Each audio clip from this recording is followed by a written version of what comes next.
ഇസ്രായേലും ഇറാനും തമ്മിൽ യുദ്ധം നടക്കുമ്പോൾ ഇന്ത്യക്ക് എന്തെങ്കിലും സംഭവിക്കുമോ എന്നുള്ളത് ഇന്ത്യക്കാരുടെ പ്രധാനപ്പെട്ട ഒരു ആശങ്കയാണ്. എന്നാൽ ഇന്ത്യക്ക് സംഭവിക്കും എന്നുള്ളതാണ് നമ്മൾ വേദനയോടെ മനസ്സിലാക്കേണ്ട ഒരു പ്രധാനപ്പെട്ട കാര്യം എന്ന് പറയുന്നത്.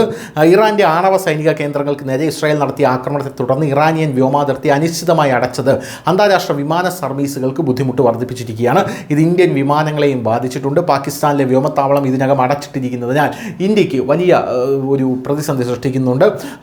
ഇസ്രായേൽ ആക്രമണത്തെ തുടർന്ന് പശ്ചിമേഷ്യയിലുണ്ടായ സംഘർഷങ്ങളെ തുടർന്നും ഇറാൻ തങ്ങളുടെ വ്യോമാതിർത്തി അടയ്ക്കാൻ തീരുമാനിച്ചതായും അതിനാൽ ഇറാഖും ജോർദാനും തങ്ങളുടെ വ്യോമാതിർത്തി വിമാനങ്ങൾക്ക് അടച്ചിട്ടതായും റിപ്പോർട്ടുകൾ പറയുന്നു. ഇതുമൂലം എയർ ഇന്ത്യക്കും മറ്റു വിമാന കമ്പനികൾക്കും പ്രവർത്തനപരവും സാമ്പത്തികവും ലോജിസ്റ്റിക്കും സംബന്ധിച്ച വെല്ലുവിളികൾ വളരെ ഗുരുതരമാണ്. വരും ദിവസങ്ങളിൽ ഇത് കൂടുതൽ വർദ്ധിക്കാൻ സാധ്യതയുണ്ട് എന്നാണ് പ്രധാനപ്പെട്ട വാർത്തകൾ.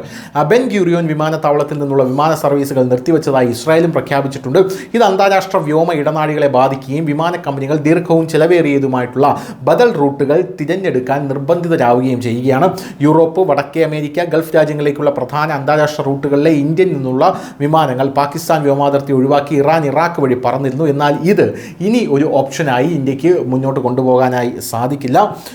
എയർ ഇന്ത്യയായിരിക്കും ഇത് ഏറ്റവും കൂടുതൽ ബാധിക്കുക എന്നുള്ളതാണ് പ്രധാനപ്പെട്ട കാര്യം. കാരണം നമ്മൾ പാകിസ്ഥാനുമായിട്ട് വ്യോമാതിർത്തി പങ്കിടുന്നുണ്ടെങ്കിൽ അത് നമ്മൾ ഉപയോഗിക്കുന്നില്ല ഓപ്പറേഷൻ സിന്ദൂർ കാരണം.